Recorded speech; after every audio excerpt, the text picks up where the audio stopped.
The superstitious among you may know of number 13 as being quite an ominous occurrence or number, and it is something that people fear. But I wouldn't worry, because today we're going to change all that. So as you know, usually people try and avoid number 13. You don't have a number 13 in hotels. And it's generally considered to bring bad luck, isn't it? So whether you are the superstitious type or not, I can promise you this. This episode, the 13th episode of this series of Dhamma Talks, will bring you something far from bad luck. In fact, today I intend to share with you something that will bring you good fortune, something that will hopefully turn a new page in your life, something that will hopefully take you a long stride forwards on your journey to achieving true happiness. Now, I know that's a tall order, but we can always be hopeful, even when it's number 13. So, before we continue, let us pay homage to the supremely enlightened, the magnificent, the ultimate Lord Buddha. Namo tassa bhagavato arahato samma sambuddhassa. Namo tassa bhagavato arahato samma sambuddhassa.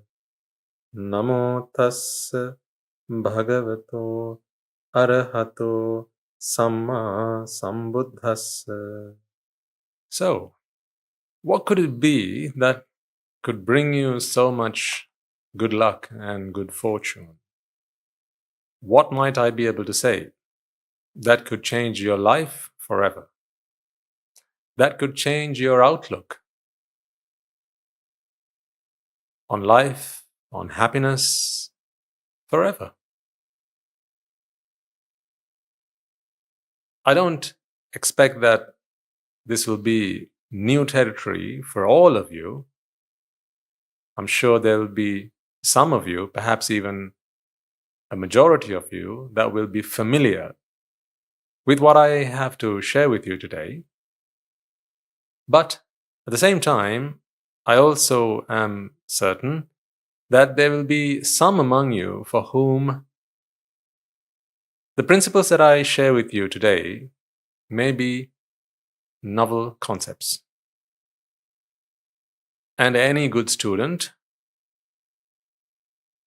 will always be receptive to new ideas, and also they will be quite pleased about revising all topics or subject matter that they may already be familiar with, because it gives them another opportunity to practice the truth that they may have already realized.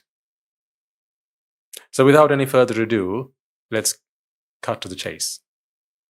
Something that is quite synonymous with Buddhist philosophy is the principle of cause and effect. Now, this may sound like taking a detour from where we last stopped our conversation. Perhaps maybe previous week and the week before that. You remember last week we discussed about our inevitable end, and the theme of our talks up until recently has been the subject of vexation, hasn't it? How the mind suffers from this condition of vexation. And we have been discussing pleasure as a function that has vexation rooted in it.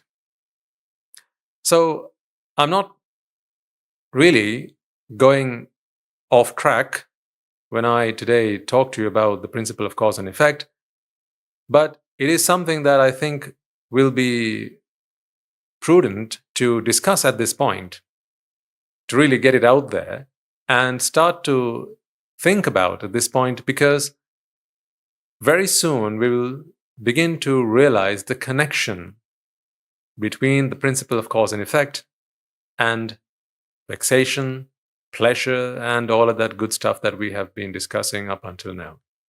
Because the truth is, it is actually fantastic news, as you will soon realize, that there is such a thing as cause and effect, which is the fundamental principle that determines the existence of everything that we see around us. Their arising, their existence, as well as their passing away. Now, we know that this is true.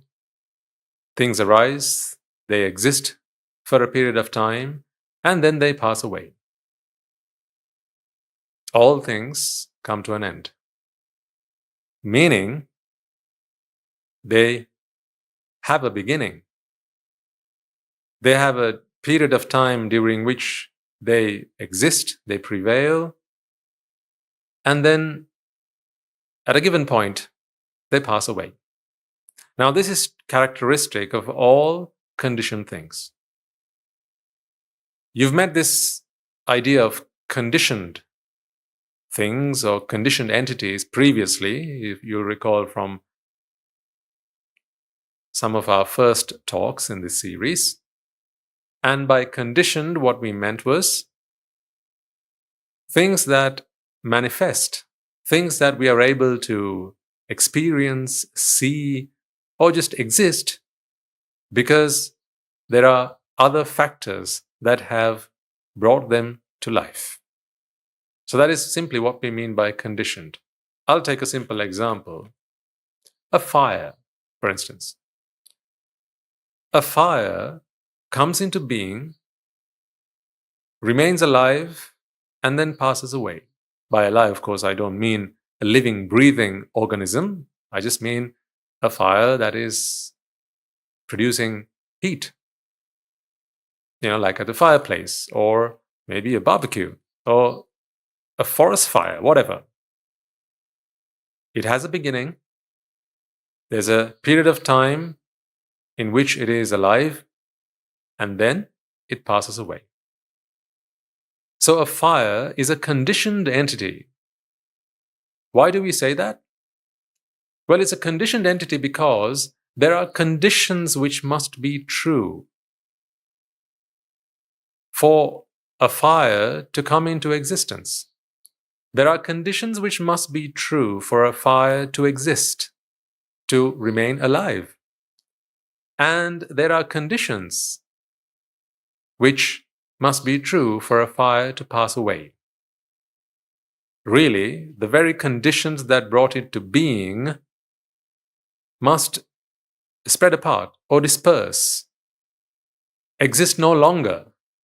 And as a result of that, that fire which came into being because of very specific conditions will pass away. So that's quite a simple idea. But it is true, as simple as it may be, it is true for all conditioned things. Take anything you can think of, right from the stars to the planets, to the galaxies, and pretty much anything in this universe, to even the simple things, such as the color of your hair, tiny pebbles, raindrops, whatever the case might be. Everything you see around you has a beginning, there's a duration, it'll prevail, it'll be alive. You understand in what context I use and in what meaning I refer to them as being alive. It is simply the time during which it remains visible to us, and not necessarily to the naked eye, but simply it's a time during which it prevails, and then after a while it passes away. So all things we see around us are conditioned because, once again, there are conditions that keep it so. Even life itself. There was a time when you were not here on this earth, wasn't there? So you came into being. So there was a time when you were born. Then you live for a period of time, and then, as we discussed last week, the inevitable end. So life itself is conditioned. Can you think of anything that is not conditioned? What do you think? Is there anything that you can think of that is not conditioned? Can you think of something that is not conditioned? I'm giving you a moment to rummage through your idea bank or your memory bank and see if you can think of something. Conjure up something that you think is not conditioned. Now, the intelligent among you, I know, will perhaps by this point proposed, well, isn't nirvana or nibbana and Bhante, have you not mentioned unconditional happiness? Surely that is not conditioned. So this is the exception. Well done, you. So apart from that exception, I ask you to think of something that is unconditioned. Is there anything you can think of that is unconditioned? The simple answer is no, isn't it? No matter what you think of, everything is conditioned. So going back to the simple example of a fire, which we shall use because it's something that we all are familiar with, and it's a pretty good example and something that we can use quite simply to explain a lot of the principles which govern pretty much every other conditioned entity. See, take a fire. There are conditions which bring a fire into being. And this is simply why there's not a fire everywhere. So for instance, why isn't there a fire in front of me right now? Think about it. Think about it in terms of the fire being a conditioned entity. Why isn't there a fire in front of me right now, right here in front of me on this table? Why isn't there a fire? Well, there isn't a fire here because the conditions that are required to bring a fire into being do not exist. Not here anyway. Well, you might say, yes, but there are flammable objects in front of me, like these flowers, for instance. There's wood. Isn't that flammable? Well, yes, but something flammable is only one of the conditions, isn't it, that are required to bring a fire into being. Now, any student of science will know that there are three essential components that must come together for a fire to arise. And what are they? Of course, a flammable object. There is oxygen, which is the precious gas that we need to bring a fire into being, the life-giving gas that we all know. And of course, there's temperature. So these three factors, flammable object or substance, oxygen, and the required temperature. When these three conditions come together, you have a fire. So why isn't there a fire in front of me right now at this very moment? The reason is the three conditions that must come together for that fire to exist have not come into being. Very simple, isn't it? Now, as you rightly would have thought, there's a flammable object and there is oxygen, but it does not have the required temperature. This is an air-conditioned room.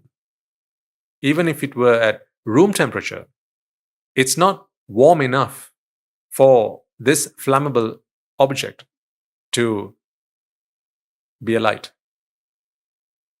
So there aren't enough factors. In fact, simply one factor is missing here, isn't there? So there's the flammable object. There is plenty of oxygen here, fortunately and gladly, but there isn't the right temperature for a fire to come into being. So you see, a conditioned entity can only exist and also can only come into being when all the necessary conditions come together. I'll repeat that. A conditioned entity can only come into being, can only arise, and can only exist for as long as it exists, provided all the necessary conditions. You can't simply have just one or two when there are more conditions necessary. You need to have all conditions come true for that entity to come into being. So why isn't there a fire in front of me right now? Because there are three conditions that are essential for a fire to come into being, and there are only two of them present at this moment in time. There's a flammable object, there's oxygen, but there isn't the right temperature. What if there was a flammable object? There was the right temperature, but not oxygen. Would you have a fire then? Again, the answer is no.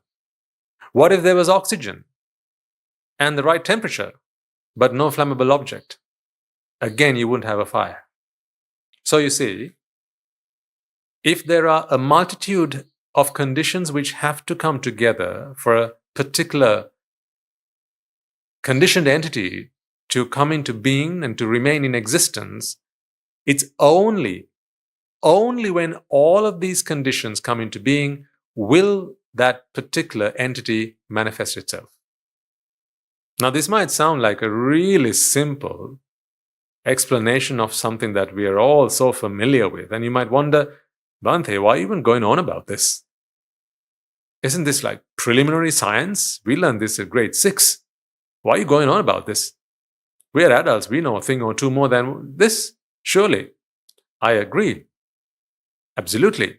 I'm only using this as an example to show you something bigger, something larger, something magnificent. I'm using the example of a fire to explain to you the concept of cause and effect. Only when the right causes are available and they come together in the right fashion will you have the desired effect or the intended effect of those causes coming together in that fashion, in that order. Think about how we put out a fire. Sometimes we might use carbon dioxide gas that might come from a fire extinguisher, don't we? So what happens there? You see, for someone who doesn't analyze what's going on there through a scientific lens, might think, well, it was carbon dioxide that put out the fire. Well, actually, that's not true. It's not carbon dioxide that put out the fire. What happened when you sprayed carbon dioxide into that environment is the concentration of oxygen drops below the level that is required for a fire to exist. You see, the presence or absence of carbon dioxide has nothing to do with a fire. Because what are the requirements for a fire to come into existence? Flammable object, oxygen, and temperature. You didn't hear me say carbon dioxide in any of these three elements, did you? So carbon dioxide has nothing to do with it. So how is it then that the introduction of carbon dioxide can put out a fire? Makes no sense. But what carbon dioxide does is it reduces the concentration of oxygen. Because in a volume of gas, if you remain the pressure a constant, when you introduce an external quantity of gas, then something that is already there must exit. And by virtue of that, the introduction of carbon dioxide, you could have done with anything else, provided, of course, you're not using a flammable gas. Now we know that carbon dioxide is an inflammable gas, and therefore the introduction of something inflammable really is of no more significance than simply to reduce the concentration of the flammable gas, which is oxygen. So that's what happens there. Now, and in some other situations, you might say throw water on a fire to put it out, wouldn't you? So there are water fire extinguishers. How does that work?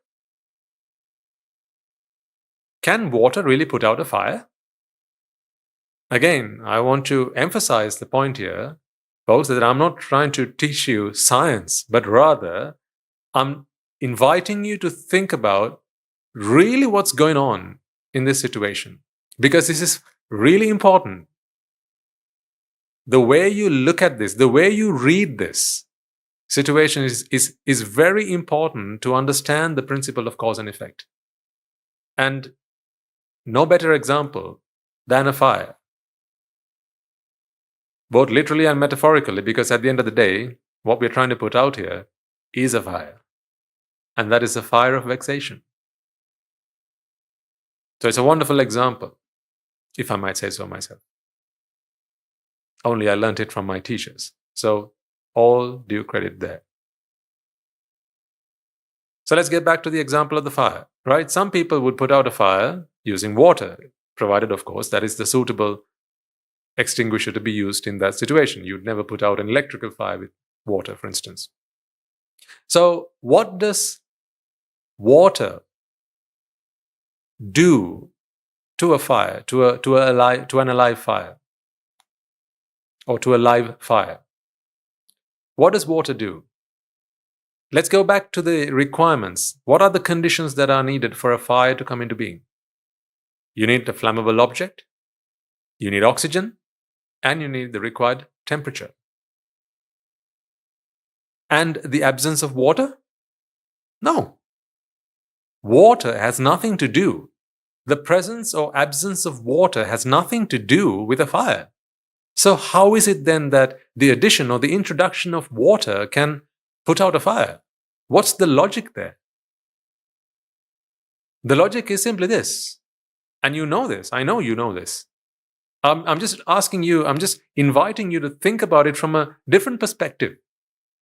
If, for instance, we've always thought that water put out a fire, actually water never put out a fire. But what did water do? Water has the potential to absorb heat. Now, when you have a temperature, for instance, this is where we use a damp cloth and maybe put it over our forehead. What happens then? Water has the ability to absorb heat, and in doing so, it converts itself from water to vapor. Again, really simple basic science. So what happens here? When there's a fire and you throw water, it's not the water that put out the fire. But what did water do? What water did was, it absorbed the heat. By absorbing the heat, part of it was converted to vapor. But in doing so, what happened was it reduced the temperature, the ignition temperature. It reduced the temperature and therefore took away from this environment one of the elements that was required, that was essential for the fire to remain alive. So that was the role of water. If there was something else that could do that, the same result would be achieved. So therefore, you understand, it doesn't have to be water. It could have been anything else. Of course, it has to be something that is not flammable.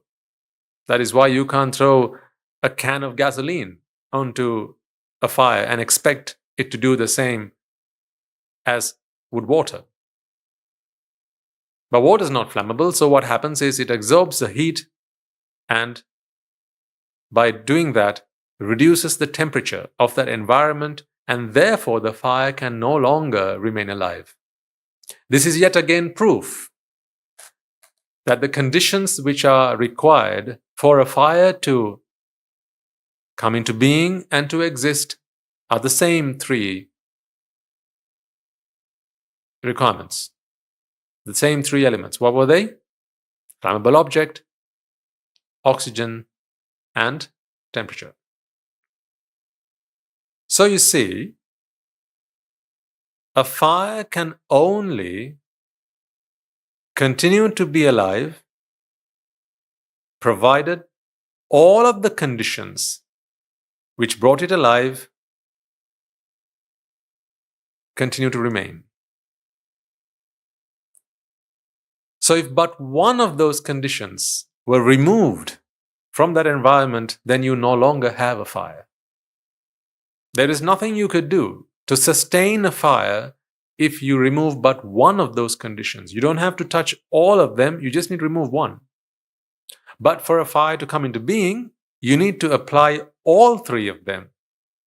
To put it out, you just need to take out just one of them.